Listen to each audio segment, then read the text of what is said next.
Nu keessaa isaan nan duraanuu fuudhuuf qophaa'antu jira. Akkasumas jechoota isiniif kennuu barbaada.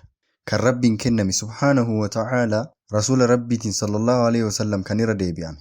Achi keessatti ni jedha ittaqullah. Rabbiin sodaadhaa. Akka walii keessaniif kennamaa jirtan yaadadhaa. Maqaa Rabbiitiin hin dagatinaa san.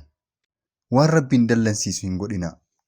Hin kakatinaa, hin iyyinaa, iyyitanii daangaa hin darbinaa, nama hin arrabsinaa. Akkana wal kabajaa.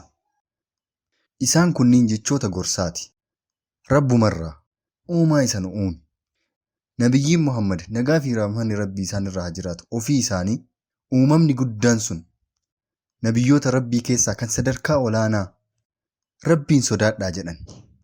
Rabbiin sodaadhaa. Haadha manaa keessan kabajaan qabadhaa. Mirga walii keessanii eegaa.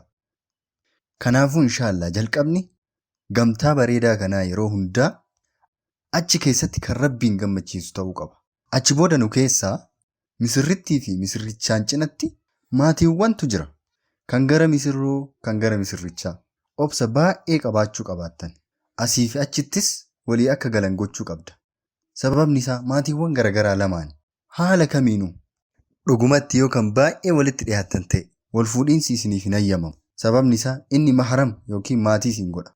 Kanaafuu Rabbi xiqqoo gara fuuldura akka deemtu barbaada. Fira akka godhattu barbaada.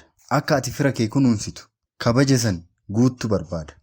Carraa siif kennuudhaan guyyaa muraasa dura garee dargaggoota abbaaboo isaanii maqaa isaanii hin beeknetti dubbachaa ture. Anillee maqaawwan firoottan keessanii beekuun akka gocha jaalatamaa ta'e beektuu jedheen. Akkamitti eessuma keessan wajjin walitti firoomte?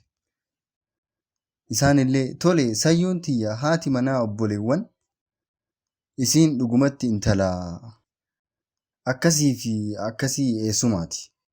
Wow! Baay'ee waan wal xaxe fakkaata. Haqatti yoo kan beektu ta'e badhaasa qabda. Maaliif akka ta'e beektaa? Sababni isaa yoo fira beekte qofa mirga firaa eegda yookiin guutta. Mirga kee akkamitti siif guutuu danda'a jechuu kiyya. Anaaf si jidduu walitti dhufeenya akkamii akka jiruyyuu hin beeku. Kanaafuu walitti firoomna akkasumas badhaasichi salphaa miti dhugaa jedhu wajjin kan wal qabatedha. Namarraa fagaatanii jiraachuuf walitti yoo osoo dhiyaatanii salphaa miti. Kanaafuu badhaasa irra guddaatu jira. Dirqamatti wantoota irratti of tasgabbeessuu barachuu qabda. Dirqamatti yeroo hunda karaa ati barbaadduun alas barachuu qabda. Dirqamatti barachuu qabda. Kun gocha jaalatamaadha. Maal inni?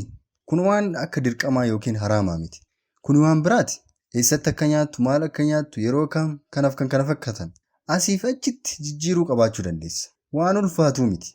Gammadaa ta'a akkasumas jireenya keessan hooggana. Rabbi nuuf haa salphisu.